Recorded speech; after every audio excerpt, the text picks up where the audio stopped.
5월 5일입니다. 5월 5일은 우리가 잘 알다시피 어린이날입니다. 어린이날인 동시에 어린이 주일이기도 합니다. 제가 어린 유아 때는 제가 사는 시골 농촌 동네에는 어린 아이들이 너무 많았습니다. 엄청나게 많았습니다.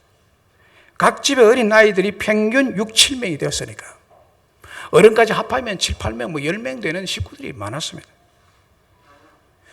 우리 집은 특별히 식구가 많아서 식구가 12명. 놀라지도 않네요. 한 소태, 한 지붕 밑에서 그렇게 살았던 적이 있습니다.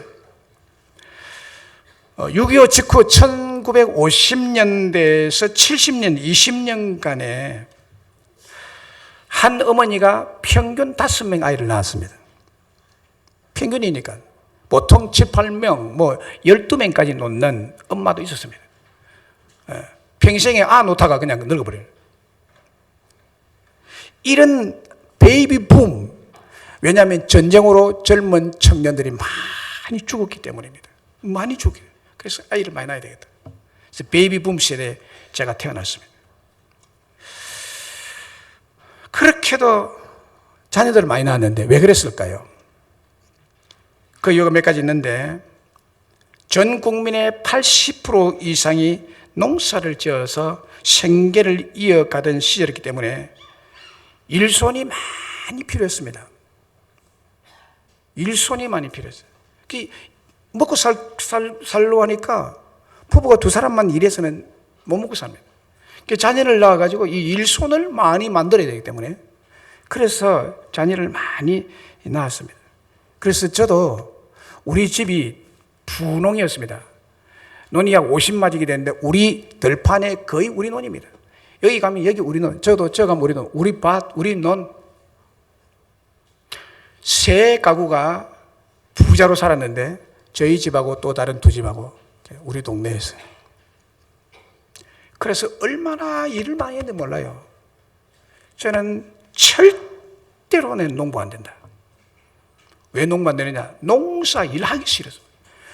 그 초등학교 학생 아이가요, 이거 보리 베고 이제 조금 있으면 보리 벨 때입니다. 6월 초순부터 보리를 베기 시작합니다. 한 일주일간 딱 이 단기간에 농사가 얼마나 많아요. 보리가 얼마나 많아요. 해도 끝이 없습니다. 그 보리가시 요거를 뒤집어 쓰면서요, 어린아이가 얼마나 하기 싫은지 이거 정말 죽지 못해 일하고, 일 안 하면 쫓겨나니까 어린아이 허리가 부러지려 나가는 것 같아요. 난 평생에 일을 안 한다. 그래서 들판에서 저 마산으로 가는 버스 보면 내가 언젠가는 저 버스 타고 가리라. 그 꿈을 키우면서 낯을 떨고 개의를 떨고 호미를 떨고 이랬습니다. 우리 세대 전부 다 그렇습니다. 저만 그런 게 아니고요. 일꾼이 필요했기 때문에 아이를 많이 낳았습니다. 그리고 의술이 미개했기 때문에 유아 사망률이 그때 세계에서 2위, 우리나라가. 낳으면 죽습니다. 그냥 낳으면 죽어요. 전염병에, 열병에, 온갖 병에. 심지어 우리 친구 중에요, 기가 중이염, 기가 알아가지고 고름이 제일, 여기 귀에요, 고름이 흐르는 학생들이 참 많았습니다. 고름이 제일 흘러가지고 썩은 냄새가 귀에서 납니다. 저는 하나님 은혜로 중이염도 앓지 않았습니다. 모욕을 그렇게 막 여름 되면요, 그냥 내과에 삽니다. 그거 하면 귀에 물이 들어가는데 이게 조금 이렇게 탈탈 털면 푹 빠지고 그랬어요. 어떤 아이는 중이염이 고름이 아니고 여기 결국 고치지 못해가지고 그대로 죽은 친구가 많습니다. 아이는 낳으면 죽습니다. 그래서 의학이 발달하지 못했기 때문에 두세 명 낳으면 다 죽어버립니다. 그러니까 대여섯 명, 7, 8명 낳아야 그 중에 몇 명 죽고 절반은 살고 절반은 죽습니다. 그래야 아이가 있을 것 아니에요. 두세 명 하면 다 죽어버리고 아무도 없으니까 안 되거든요. 그래서 많이 낳았습니다. 그리고 그때 자식이 많은 것을 자랑스럽게 생각했습니다. 여자가 자녀 못 낳으면 칠거지악 중에 하나로 쫓겨나게 되죠. 그래서 자녀를 많이 낳는 것이 자랑이었습니다. 많은 자식들 중에 반드시 한두 명의 똑똑한 아이가 태어납니다. 주로 막내가 그렇습니다. 그러면 대여섯 명 낳아서 가장 신동이 막내 탁 태어날 건데 한두 명 낳고 마니까 한두 명 이게 잘 됩니까? 이게 잘한데. 그 지금 이 나라 있거든. 많이 낳아야 그 중에 똑똑한 녀석이 나서 가족을 전부 먹여 살립니다. 지금은 산업화 사회가 되고 도시화가 이루어졌기 때문에 농촌에서도 농기계가 도입되고 육체적인 노동력이 많이 필요 없고 기계로서 돌리면요 하루에 100명 인원이 동원되는 것을 기계 하나로 다 해버립니다. 그러니까 뭐 인구도 별로 필요 없어요. 한 사람이 농기계 가지고 뚜루루루 앉아서 다 합니다. 그리고 소가족 제도가 발달되므로 부부 중심의 가족 문화가 되다 보니까 많은 식구가 같이 살기에 불편해졌습니다. 또 자녀가 많으면 엄청난 교육비 때문에 많은 자녀를 가질 수 없게 됐고 부부가 함께 일하는 맞벌이 부부가 많아지므로 많은 수의 자녀를 양육하고 돌볼 수 없는 상황에 놓이게 됐습니다. 점점 자녀를 돌보기 힘든 세대가 되어가고 교육 수준이 높아짐으로써 더욱 개인주의가 발달해서 부부 개인의 행복과 평안을 위해서 자녀를 많이 갖는 것에 대해서 큰 부담을 가지고 살게 됐습니다. 그래서 오늘날 세태를 직접 반영하는 팅크종이라는 것이 생겨났습니다. 팅크라는 말은 더블 인컴, 노 키즈. 인컴 수입, 소득은 더블, 2배. 아이는 안 낳는다. 노 키즈. 그래서 이 머리글을 딱딱 따니까 DINK 되더라고요. 팅크족. 미국은 벌써부터 팅크족이 많고요. 중국에는 다 그런 것이 아니라 이 고위층 사람들이 팅크족이 많아지고 있습니다. 중국에. 우리나라는 1997년 외환위기 IMF를 겪은 이후에 여성의 약 82%, 남성의 70%가 팅크족이 되기 원한다는 조사 결과가 발표됐습니다. 그리고 지난 4월 11일에 헌법재판소는 임신 초기에 태아, 신생아를 죽이고 낙태해도 살인죄가 아니라는 결정을 내렸습니다. 심각한 일입니다. 우리 때 여러분이 태어나기 전에 이런 법이 통과됐다면 여기에 벌써 엄마 태 속에 죽은 아이들이 많이 있을 것입니다.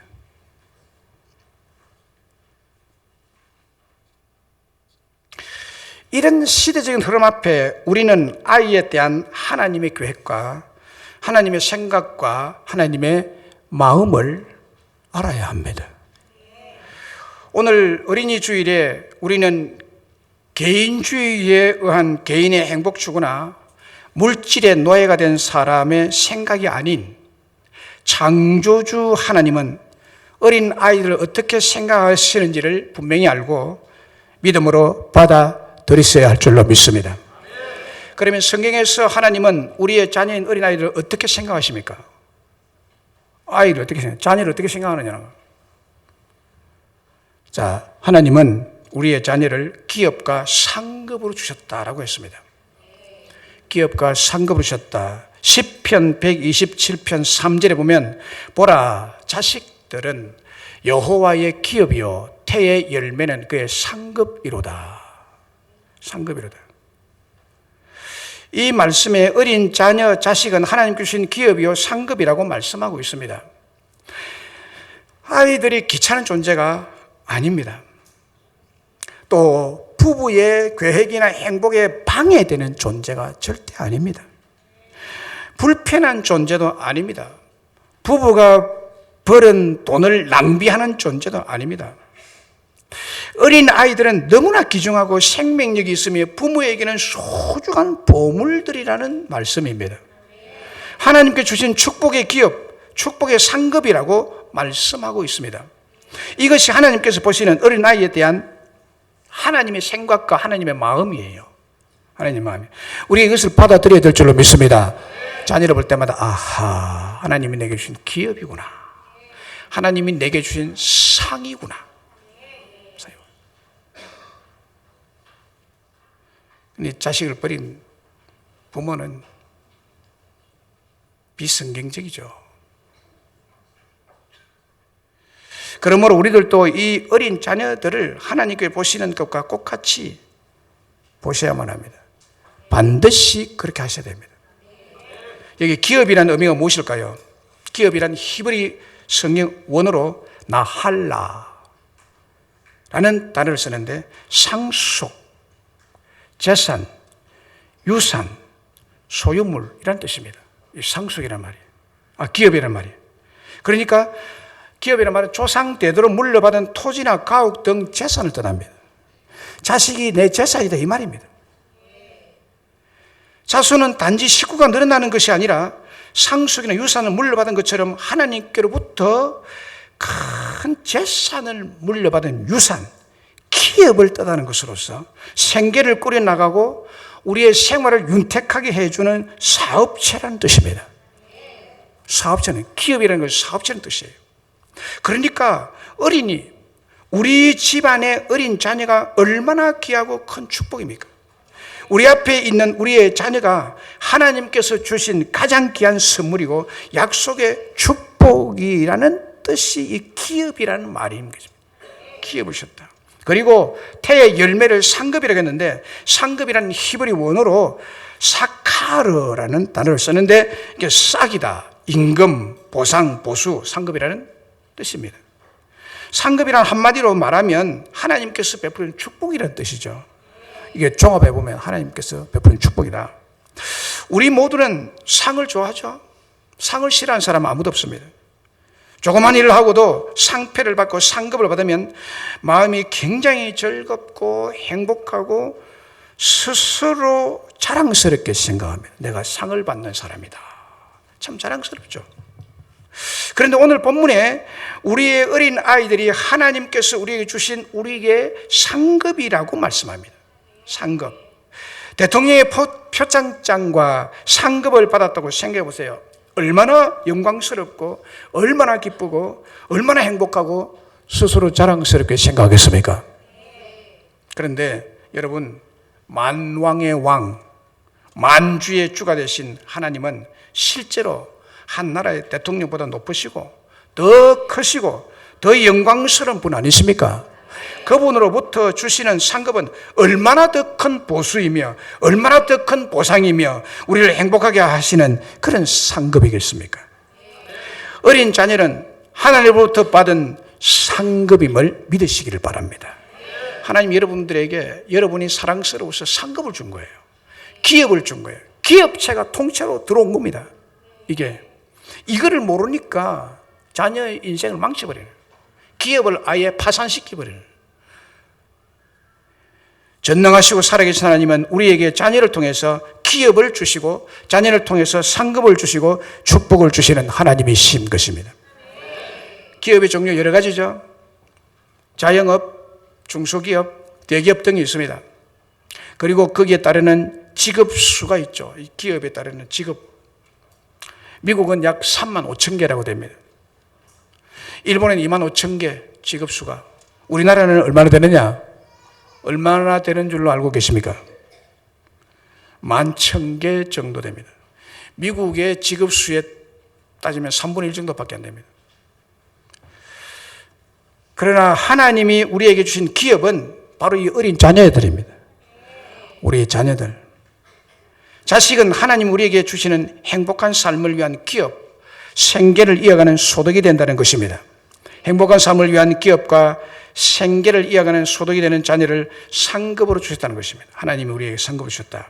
창세기 15장 1절에 보면 이후에 여호와의 말씀이 환상 중에 아브라함에게 임하여 이르시되 아브라함아 두려워하지 말라. 나는 네 방패여 너의 지극히 큰 상급이니라. 자, 아브라함에게 하나님 나타나서 이 말씀을 딱 하는데 아브라함이 들을 때 무슨 말인지 뜻을 알아들었습니다. 무슨 말인지 뜻을 알아들었어요. 무슨 말인가 하면 자식을 주겠다는 말씀으로 바로 알아들었습니다. 근데 하나님 자식을 주겠다라고 바로 안 하고 두려워 말라. 자식이 없다고 지금 두려워하고 이건 행편이거든요. 두려워 말라. 나는 너를 지키는 방패고 나는 너에게 상을 주는 상급이다. 무슨 상급? 지극히 큰 상급. 네. 자, 이거는 아브라함 지금 100세인데 100세에 하나님이 아들 이삭을 주겠다는 그 뜻입니다. 아브라함 바로 알아들었습니다. 이 말을 듣고 하나님, 저에게 나의 후사가 될 아들이 있는데요. 여종을 통해서 하가를 통해서 태어난 이스마엘이 있는데요. 뭘 또 준단 말입니까? 지금까지 없었는데. 근데 이게요, 100세에 받을 상급이니까 상급 앞에 두 단어로 상급을 강조하겠습니다. 지극히 큰 상급. 20대에 혹은 30대에 하나님이 자녀를 주겠다고 약속을 만약 했다면 그냥 지극히 큰이라는 것을 빼고 내게 상급을 주겠다 이랬을 거예요. 그 20대, 30대는 그냥 얻는 것이니까. 그런데 20대, 30대가 아니고 한 60대 돼서 하나님이 자식을 주겠다 없는 60대 때까지 없었을 때 하나님이 60대 넘어서 자식을 준다면은 아마 큰 상급이라고 했을 거예요. 큰이라는 말을 붙였을 거예요. 그만큼 귀하니까. 그런데 100세의 아들 준다니까 지극히 큰 상급. 이것은 지극히 크고 귀한 아들을 주겠다는 얘기예요. 네. 할렐루야. 100세 얻으니까 얼마나 귀하겠어요. 지극히 크고 귀한 자식이지. 네. 이렇게 하나님은 자식을 상급으로 주시는 분이십니다. 할렐루야. 네. 자, 창세기 29장 31절 32절에 보면 특이한 기사가 기록이 되고 있습니다. 여기 보면 여호와께서 레아가 사랑받지 못함을 보시고 그의 태를 여셨으나 라헬은 자녀가 없었더라. 레아가 임신하여 아들을 보고 그 이름을 로벤이라 하여 이르되 여호와께서 나의 괴로움을 돌보셨으니 이제는 내 남편 나를 사랑하리로다. 첫째 아들을 놓고 그 아들의 이름을 로벤이라고 했어요. 하나님이 로벤 첫째 아들을 주실 때 왜 주셨느냐? 주신 이유, 그것은 레아가 사랑받지 못함을 보시고 주셨습니다. 야곱이 두 아내가 있었는데 레아와 라헬입니다. 그런데 야곱이 진짜 사랑한 여자는 라헬입니다. 동생 라헬입니다. 라헬. 그런데 언니가 시집 안 가고 있으니까 외삼촌이 볼 때 라헬을 달라고 해서 14년을 봉사를 했는데 라헬을 주면서 첫날 밤에 레아를 싹 들어버립니다. 외삼촌이 깨져. 그래서 두 딸을 그냥 자기 조카인 야곱에게 다 맡겨버립니다. 그럼 자고 보니까 레아가 자기 방에 같이 자고 그때는 밤 되면 불도 없으니까 캄캄해서 누가 누군지 모르겠어요. 그래 첫날 밤에 레아와 잤다 이 말이에요. 그 화가 나가지고 그래도 좋으니까 아내로 두 사람을 같이 살게 되는데 레아는 만날 구박받습니다. 라헬만 좋아하는 야곱이. 라헬만 좋아해, 라헬만. 레아 보면 눈에 가시라. 저기 내 집에 들어와가지고 그냥 발로 차고 저리 가, 저리 가. 보기도 싫다. 꼴도 보기 싫다. 저리 가. 안 그렇겠어요, 여러분? 여호와께서 레아가 남편에게 사랑받지 못함을 보시고 그의 괴로움을 달래주는 방법이 첫 아들을 준 것입니다. 이게 레아에게는 큰 상급이었다는 거예요. 이게 여호와께서 나의 괴로움을 돌보셨으니 로벤. 하나님이 자식을 주는 것은 우리에게 큰 상급이에요. 상급으로 주시는 거예요. 그 첫째 아들뿐만 아니라 둘째 아들을 또 낳죠. 둘째 아들, 둘째 아들 이름이 뭐죠? 시므온. 시므온도 사랑받지 못함으로 상급을 주셨다고 그랬어요. 첫째 아들은 괴로움을 달래기 위해 줬고, 둘째 아들은 사랑받지 못하기 때문에 시므온 주셨고, 셋째 아들 레위는 자기 남편과 연합되리라 라는 뜻으로 레위라는 뜻을 줬고, 넷째 유다는 여호와를 찬송하리로라는 뜻이거든. 유다. 첫째, 둘째, 셋째, 넷째까지 쫙 주는데 왜 줬느냐? 근본적인 이유는 이 레아가 남편에게 사랑을 받지 못하기 때문에 하나님이 그 마음 달래주기 위해서 상급으로 주신 거예요. 그래서 레아가 이 자녀를 보고 마음의 위로를 얻고 모든 괴로움을 다 이겨낼 수가 있었던 것입니다. 그래서 이와 같이 자식을 보면 하나님의 상급으로 주시는 것이다. 하나님 상급으로 주시는 것이다. 그런데 여기 보면 라헬은 자녀가 없었다고 말하잖아요. 라헬은 자녀를 안 주셨어요. 왜냐하면 남편 사랑으로 업적을 사니까. 그에게는 다른 위로가 필요 없는 거예요. 근데 우리에게 진정한 상급과 기업과 위로는 하나님이 주신 자식으로 말미암아 이루어진다는 것을 말하고 있습니다, 여러분. 그래서 이 자식이 귀해요. 얼마나 귀하며 우리의 기업이요 상급이라는 것입니다. 사무엘상 1장 2장에 나타난 한나의 아들 사무엘을 보면 또 알 수 있습니다. 한나가 자식이 없으므로 얼마나 괴로움을 당했습니까?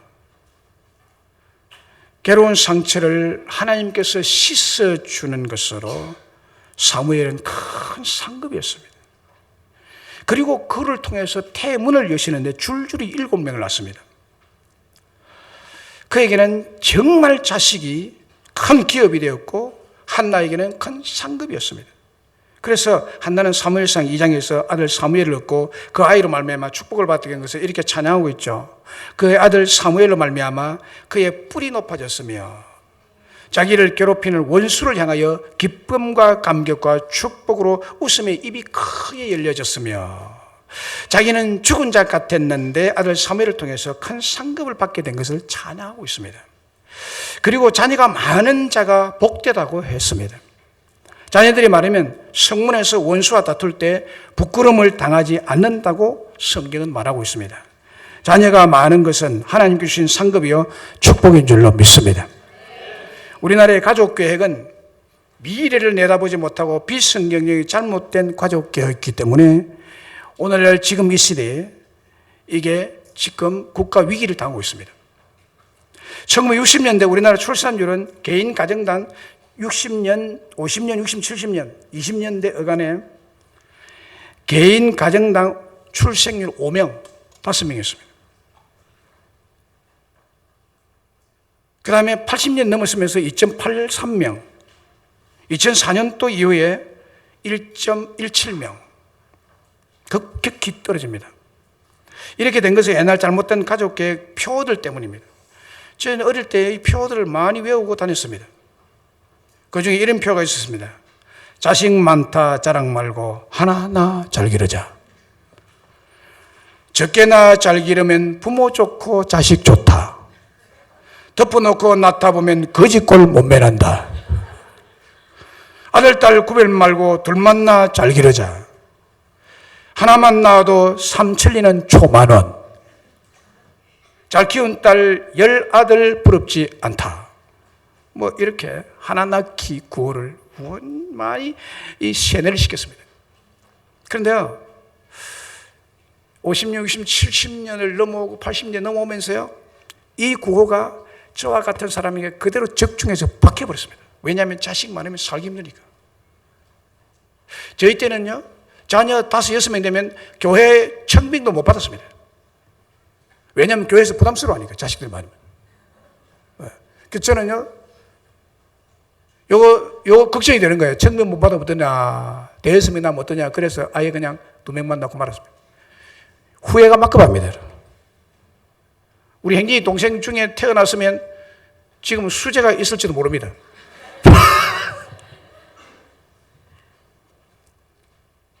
그게 끊겨버려요. 하나님이 주실 때 축복으로 자녀를 받으면 그 중에요 놀라운 아이들이 태어날 겁니다. 근데 이게 다 이제 잘못된 가족계획, 미래를 내다보지 못한 가족계획 때문에 전부 다 좌절되고 사장이 돼버리네.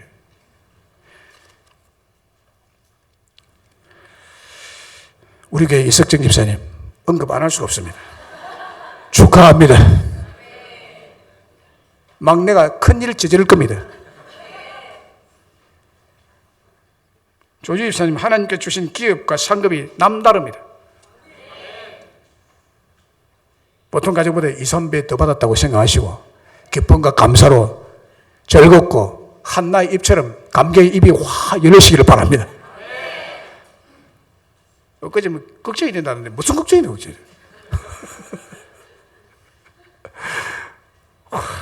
부럽습니다. 자녀 4명. 이 시대에 4명. 이 축가를 많이 해줘야 될 일인데, 그죠? 이 둘 만나 짤 기르자, 뭐 딸 하나 10아들 부럽지 않다, 요 표에 쏙지 마십시오.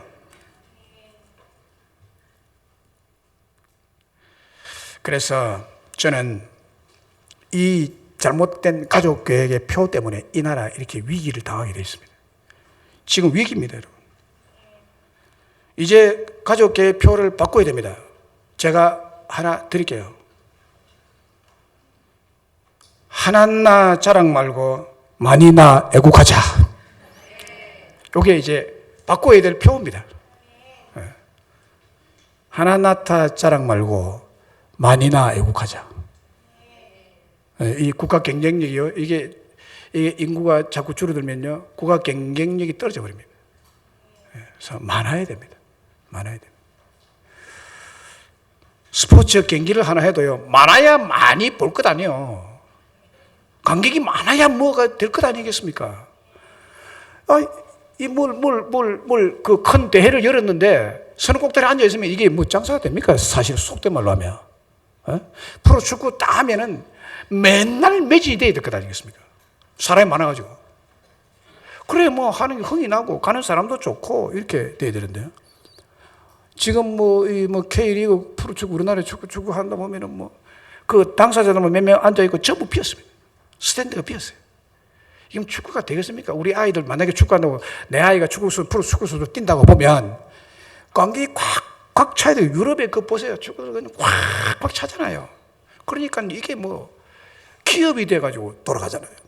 그런데 아이들이 없고 남자 아이도 자꾸 둘이 도니까 여자 축구부도 생겨서요. 여자들이 축구하고요.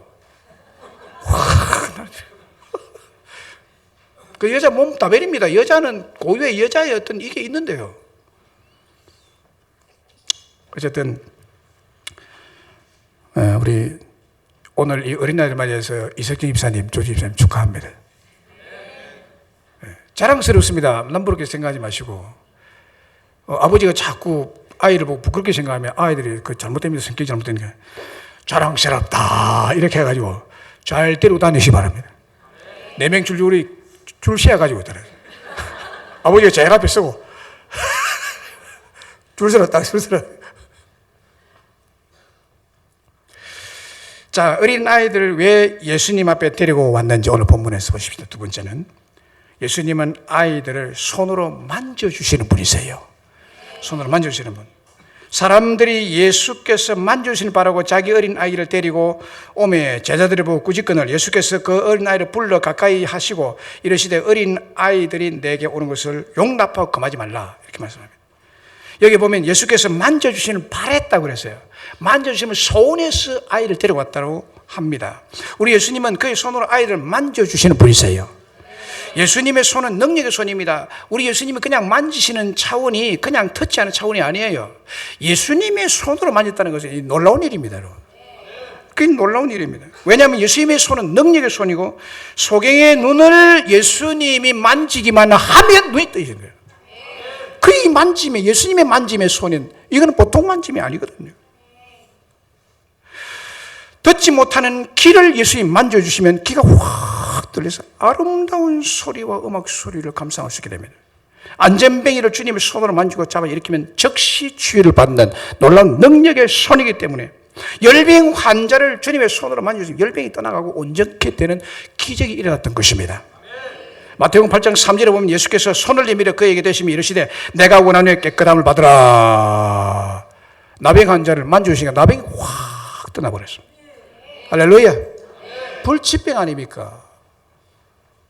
마가복음 5장 35절에 이하에 보면 해당장 야이로의 딸이 죽었다는 비보를 듣고 예수님 찾아가서 주님이 그 손에 손을 잡습니다. 예수님이 잡는 손은 이 다른 손입니다. 그리고서 달리 다 구음하니까 죽은 자가 살아나는 것입니다. 얼마나 놀라워요. 한마디로 주 예수님의 손이 닿는 곳마다 만져주시는 곳마다 기적과 고침이 일어나고 놀라운 변화가 났습니다. 주님의 손은 능력의 손이며 고치시는 손이며 따뜻한 손입니다. 그러므로 예수님의 손으로 만져주신다는 것은 크나큰 축복이요 은혜를 받는 것임을 당시에 어린 아이들을 가진 부모들이 다 알고 있었습니다. 그리고 예수님에게 사람들이 그 아이들을 만져주시는 바라고 데리고 나왔습니다. 제가 어릴 때인 50년대는 요즘처럼 약이 흔하지 않았습니다. 좋은 약도 없었고요. 약이 거의 없었습니다. 손가락에다 부러지면 그 부러진 자리에다가 된장 발랐습니다. 된장. 손가락에 칼에 상하거나 피를 흘리게 되면 가마솥 밑에 새카만 수금정 긁어다가 상처에다 발랐습니다. 제 손가락에 증거가 있습니다. 요걸요, 풀을 베는데 풀이 그냥 뿌리째 올라왔어요. 그래서 낫을 가지고 요 뿌리를 이렇게 확 내리쳐서 자를 때 이게 순간적으로 탁 하면 쫙 잘리거든요. 그런데 잘못 때려가지고 손을 확 때려버려요. 피가 추추추추 나는데 그래서 집에 오니까 우리 어머니가 솥에 가가지고 숟가락 가지고 이거 긁어가지고 지금은 뭐 전부 얼마나 가스가 하지만 옛날에는 전부 이게 뗄감 가지고 불 때 가지고 밥을 해서 그 밑에 숯금쟁이 새카매 붙어요. 손 밑에 그 따르르 긁어가지고 여기다 탁 해서 다 했는데 숯금정 때문에 나은 것이 아니고 숯금정은 지금 문신이 됐습니다. 이게 그냥 절로 난 겁니다. 그런데 우리는 생각하기를 숯금정 때문에 났다고 생각해요. 네. 그런 시대입니다. 그런 시대. 아이들이 배가 막 아팠는지 배가 그렇게 아팠어요. 너나 할 것 없이 배가 뭐냐? 음식 먹는데 전부 해충 알이 들어가가지고 이 뱃속에서 알이 깨가지고 해충이 덩어리를 쥐어 있습니다. 학교에서 해충약을 주기적으로 줍니다. 그러면 그거 먹고 나면요, 여기에 큰 보따리가 하나 빠져버립니다. 해충이 얼마나 많은지 이게 때를 지어가지고 이게 서로 엉켜가지고 이렇게 해충이 위에 있습니다.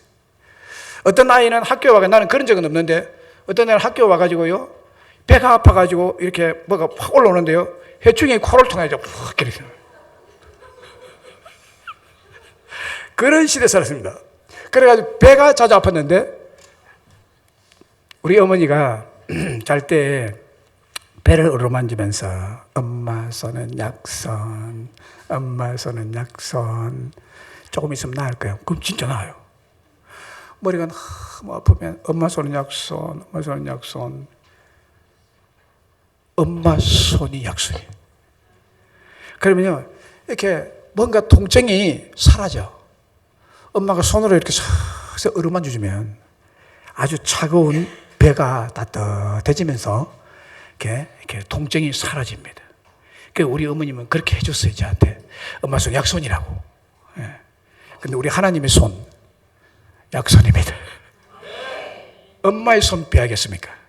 우리 하나님의 손으로 만지시면 모든 백마가 물러가게 됩니다.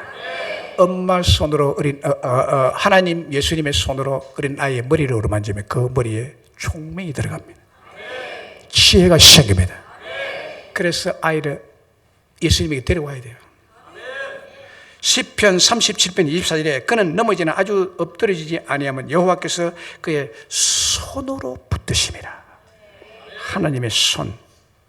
시편 89편 13절에 주의 팔에 능력이 있사오며 주의 손은 강하고 주의 오른손은 높이 들리우셨나이다. 주의 팔은 능력 있고 주의 손은 강하다. 역대상 29장 12절에 부와 기가 주께로 말미암고 또 주는 만물의 주제가 되사 손에 권세와 능력이 있사오니 하나님의 손, 예수님의 손, 능력과 권세가 있는데 그 손으로 만지시면 그 아이가 바뀌는 것입니다. 그 아이가 평생에 하나님의 축복을 받고 살게 될 줄로 믿습니다. 몇 년 전에 제임스 카메론 감독이 만든 타이타닉이라는 영화를 본 적이 있습니다. 타이타닉은 그 당시 과학 문명이 만들어낸 초호화 여객선이었습니다. 그 배는 2,200명의 여객이 타고 운항을 첫 개시했습니다. 대부분 거기에 탄 승객들은 그 당시 저명한 인사들이 많이 탔고 돈 많은 상류층 인사들이 주로 승선해 있었습니다. 항해 도중 타이타닉은 북극에서 떠내려오던 거대한 빙산과 부딪히면서 선체 중간 부분이 부러지고 침몰하기 시작해서 최후를 맞게 된 영화입니다. 이 영화를 보면서 저 나름대로 4가지로 요약하면 이렇습니다. 영화 제작이 장엄하고 또 재미가 있는 영화입니다. 특별히 배가 침몰하는 장면, 바닷물이 배 안으로 솟구쳐 들어오는 장면, 사람과 물건들이 휩쓸려서 팍 흔들리고 요동치는 장면은 거의 장관이죠. 두 번째, 인간의 오만과 오류를 보여주고 있습니다. 이 영화는 최고로 견고하고 최상의 기술주의로 만들어진 배라고 해서 빙산 정도는 아무 문제가 되지 않는다고 오만으로 먹고 마시고 춤추고 연락하며 항해를 계속했습니다. 선장의 이런 오만은 거대한 빙산 앞에 썩은 나무 토막까지 잘려져 나갑니다. 그토록 크고 웅장한 배가 이렇게 갈라져 버리고, 갈라지는 모습은 오만과 건방진 인간들에게 던지는 하나의 큰 경고의 메시지입니다. 세 번째는 제한적인 구원을 알려주고 있습니다.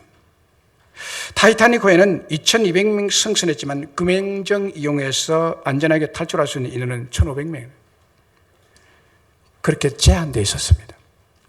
그리고 배가 침몰하기 시작하자 아이들과 여자들을 먼저 금행정에 탈 수 있도록 조치를 했습니다.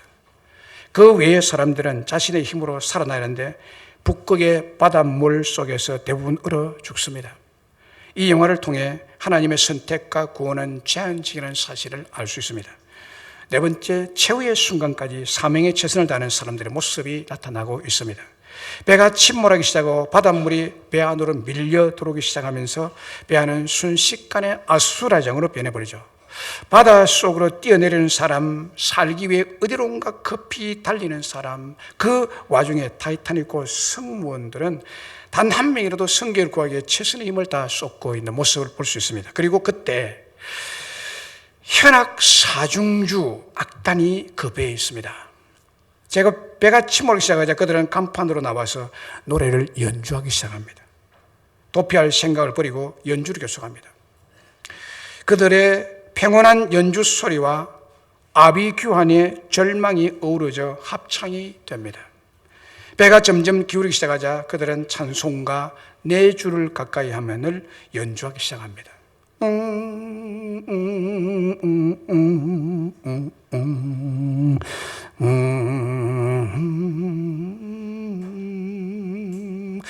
물이 확 휩쓸어 배가 지금 가라앉아 있는데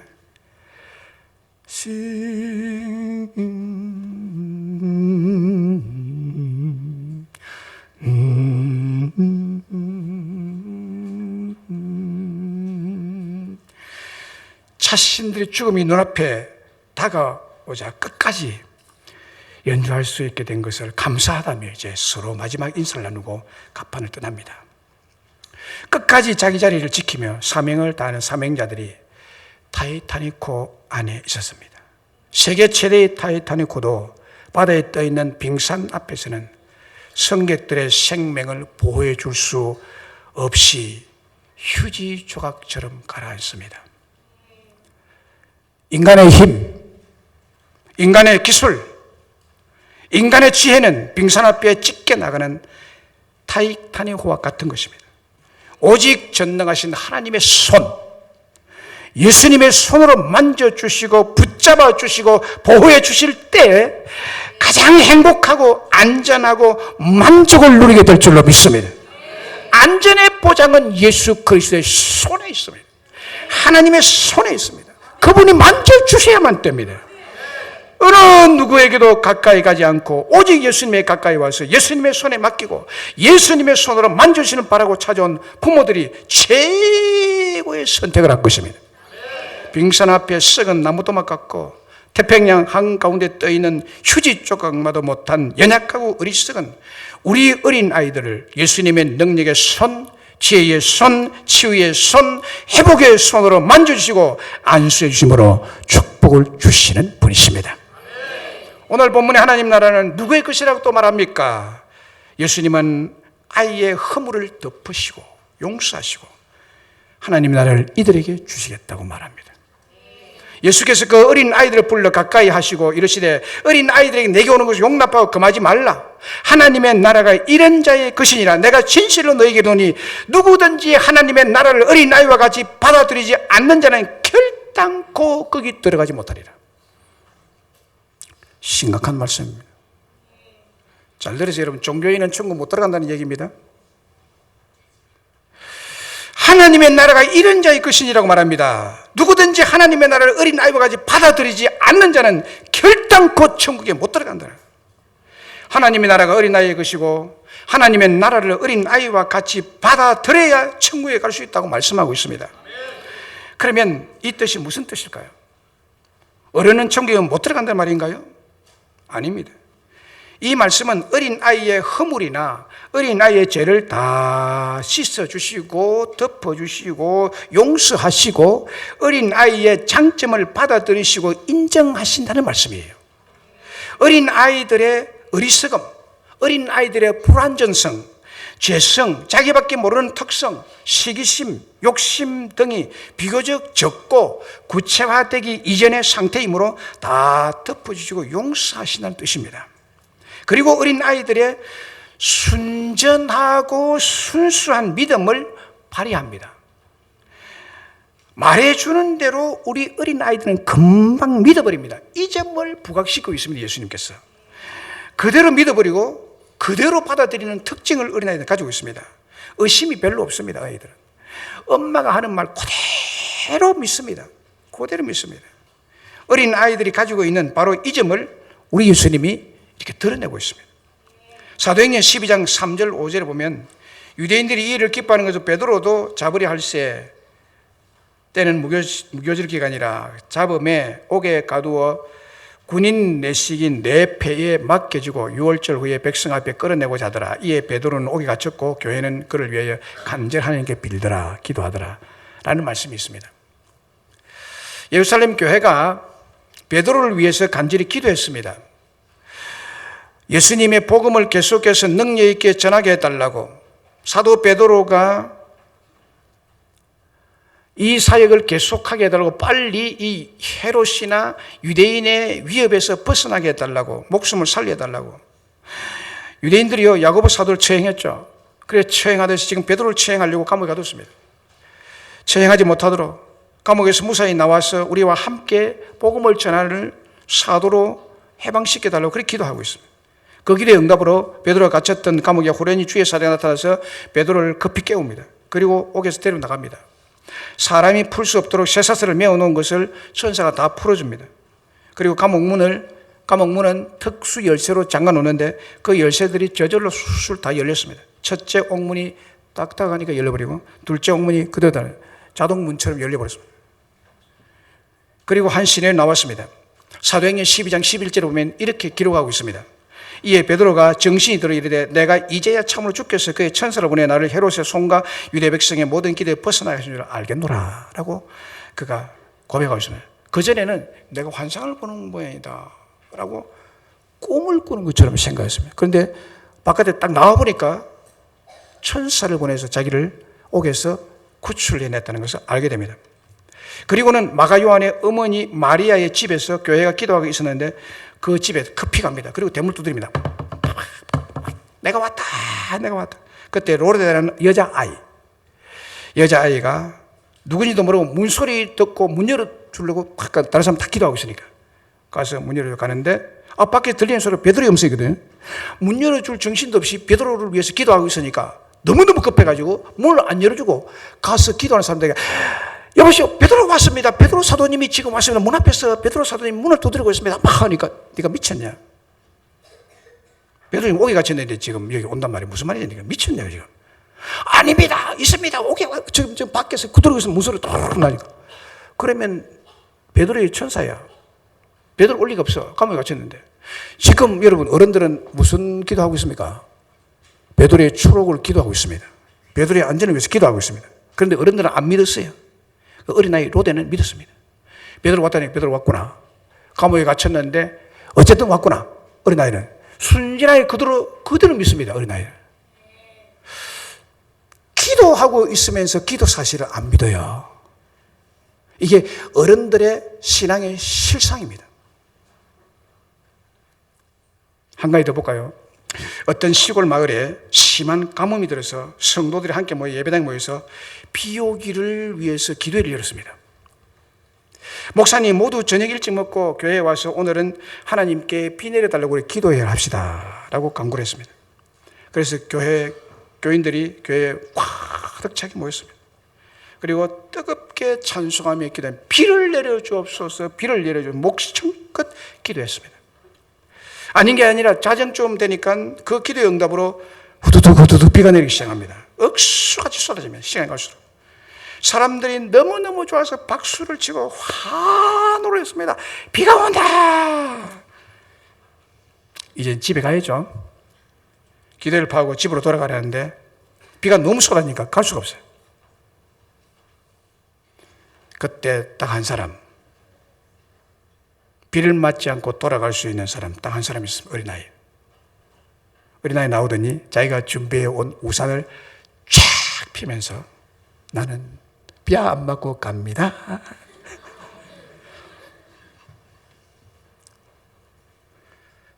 그때 어른이 물었습니다. 어떤 어른이 물었습니다. 야, 너는 어떻게 그 우산을 가져왔니? 어린아이가 놀란 눈으로 아니 오늘 밤에 비 오기를 위해서 기도회로 모였잖아요. 그러면 하나님께서 비 내릴 줄 믿고 내 집에 갈 때는 우산 안 가져오면 비만 가잖아요. 비가 반드시 올 줄 믿고 집에 갈 때 비 안 맞으려고 우산 가져왔죠.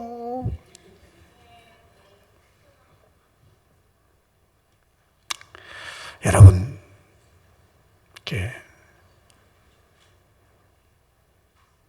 정말 기도하면서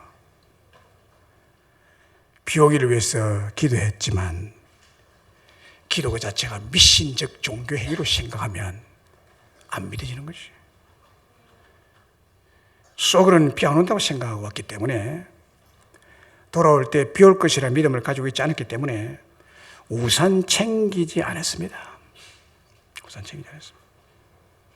겉으로는 믿는 척 하면서 속으로 못 믿는 것이 어른들의 믿음의 세계 아닙니까? 오늘 저녁에 우리가 우리 교회에서 강구를 해가지고 비 오기를 위해서 기도합시다. 기도회를 한다고 합시다. 우산 가져올 사람이 과연 몇 명이나 될까? 우산 가져오겠습니까? 기도의 기도를 믿고. 어린아이는 고지고대로 믿고 우산을 가져왔다는 사실. 천국 어린아이와 같이 받들지 않으면 결단코 들어갈 수 없는 일을 들었습니다. 종교인은 천국에 못 들어갑니다, 여러분. 순진하게 믿어야 됩니다. 순진하게 믿어야 됩니다. 고지고대로 믿어야 됩니다. 우리 인간의 이성, 인간의 과학, 경험, 이것이 하나님 말씀을 믿는 데 방해라는 것입니다. 그대로 믿으세요. 비 오기를 기도했다면 우산까지 와야 됩니다. 할렐루야. 그래서 예수님이 이렇게 말씀합니다. 그 어린아이들을 불러 가까이 하시고 이르시되 어린아이들이 내게 오는 것이 용납하고 금하지 말라. 하나님의 나라가 이런 자의 것이니라. 하나님의 나라가 이런 자의 것이니라. 이 어린아이와 같이 하나님의 나라를 받아들이지 않는 자는 결단코 거기에 들어가지 못하리라. 예수님께서 용납하신 우리 아이들을 그러면 우리는 어떻게 해야 할까요? 아이들을 잘 양육해야 됩니다. 잘 양육해야죠. 여기 보면 제자들은 아이들이 예수님께 만져달라고 데리고 나온 것을 꾸짖고 있습니다. 이 본문에 보면요. 꾸짖거늘. 지금 예수님께서 심각한 교훈을 말씀을 어른을 대상으로 말씀하고 있기 때문에 아이들이 예수님 가까이 오면 말씀하는데 방해가 되어서 아이들이 가까이 데려오는 것을 못하도록 제자들이 지금 꾸짖고 있습니다. 어떤 의미에서는 옳은 일 같지만요, 굉장히 잘못된 겁니다. 교회에 이런 일이 종종 일어납니다. 최고의 양육자, 최고의 회복자, 최고의 치유자는 예수님이신데 아이들의 정상적인 양육을 차단하고 있는 무슨 마귀의 전략이 제자들의 입을 통해서 지금 드러나고 있는 것입니다. 이것은 아이들의 자연 상태로 방치하는 행위고 아이들이 예수님께 나오는 것을 못 나오게 하는 거고 이것을 핍박하고 이것을 꾸짖는 것은 아이의 정상적인 교훈을 받지 못하도록 무서운 행위입니다. 우리는 최고 최선의 노력을 다해서 어린 아이들이 예수님께서 만질 수 있도록 예수님의 말씀을 들을 수 있도록 예수님 앞으로 데려나와야 할 책임이 부모에게 있습니다. 어린아이는 좋은 영양분을 계속 섭취해야 건강하고 강인한 성인으로 성장하게 될 줄로 믿습니다. 예수님께서 어린아이들을 만져주시면 놀라운 축복이 임하는데 강한 아이로 자랄 수 있고 창의적인 아이로 자랄 수 있고 똑똑한 아이로 자랄 수 있고 지혜롭고 총명한 아이로 자랄 수 있게 될 줄로 믿습니다.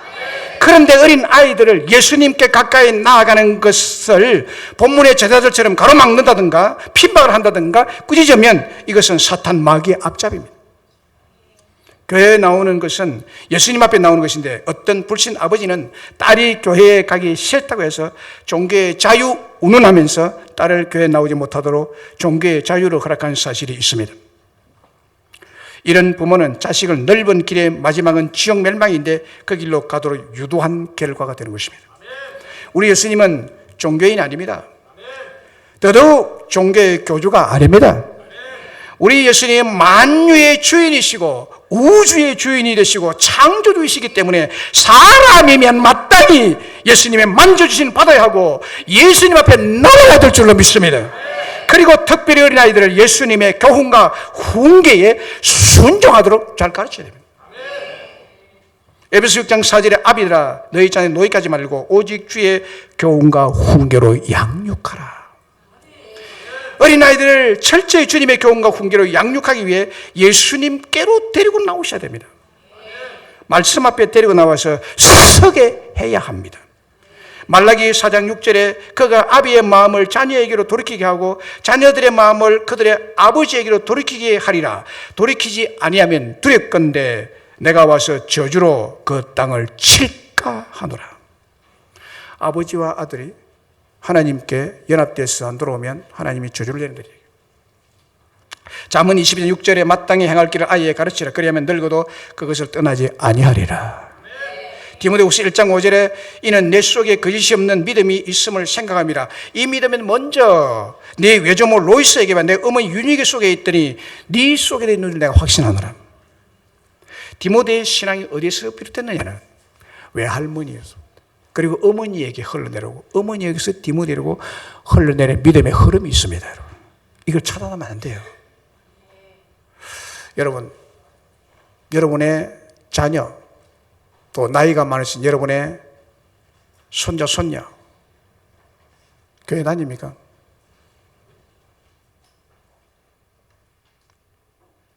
신앙은 흐르게 되어 있습니다.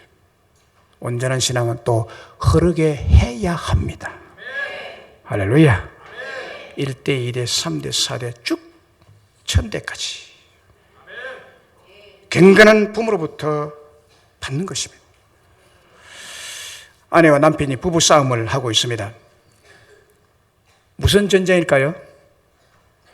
아편 전쟁입니다. 부부의 싸움은 아편 전쟁입니다. 아편드는 전쟁이다. 줄여서 아편 전쟁입니다. 서로가 아이 잘 되라고 아이 편을 들어가 싸움이 되고 전쟁이 될 때 들어 있습니다.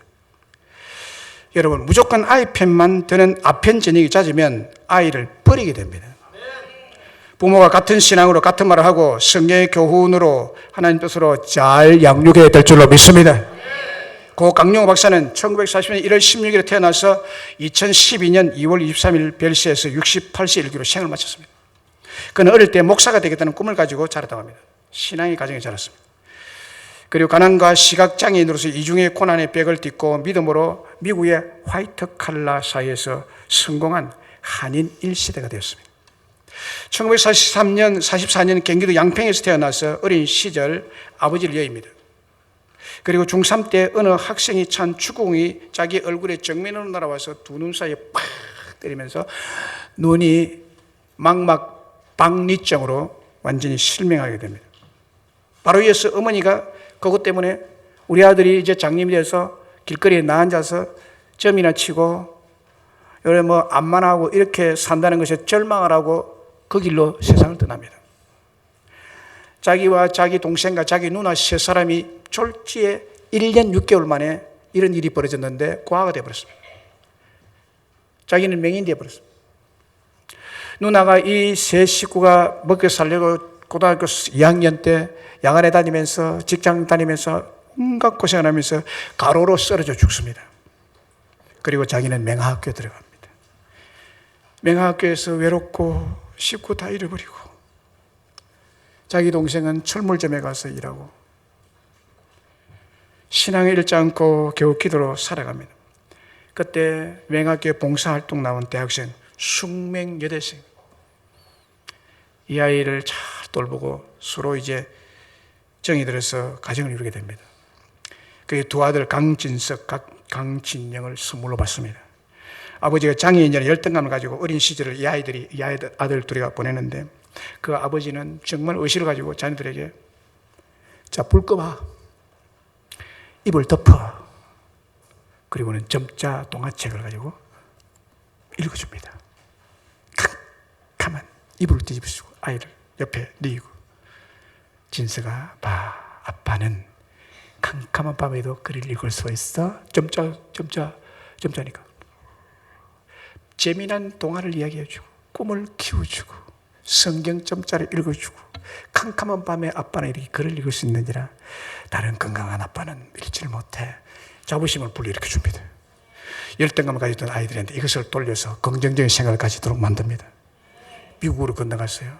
이 두 아들이 미국 최고의 안과 의사가 됩니다. 장남은 안과 의사가 되어서 우리 아버지 눈을 띄게 하리라. 안과 의사 최고의 명예가 됩니다. 그 다음에 둘째 아들은 법률을 공부합니다. 법률 공부해서 지금 미국 백악관의 법률 고문관으로, 민주당 법률 고문관으로 최연소 법률 고문관으로 채택이 됩니다. 지금 그렇게 활동하고 있습니다.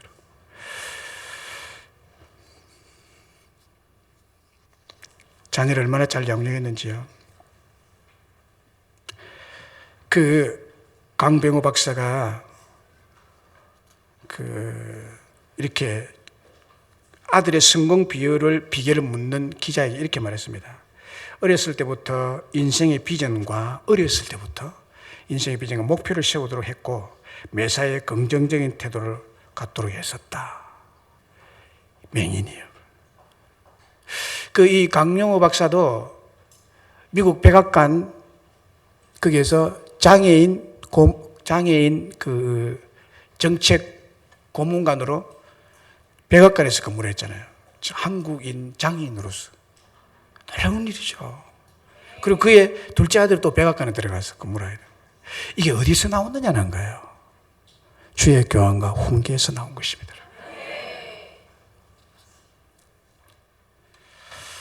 그리고 그 둘째 아들 자기의 자서전이 있는데요. 강진영 씨의 자서전에 아버지에 대해서 이렇게, 아버지가 내게 가르쳐 준 것은 어떤 문제에도 꼭 한 가지 담아 있는 것이 아니라 하나의 길이 막혔다고 해서 포기해서는 안 된다. 또 다른 문이 열린다라고 하는 믿음을 불어넣었다 합니다. 그리고 그의 어머니에 대해서 이렇게 씁니다.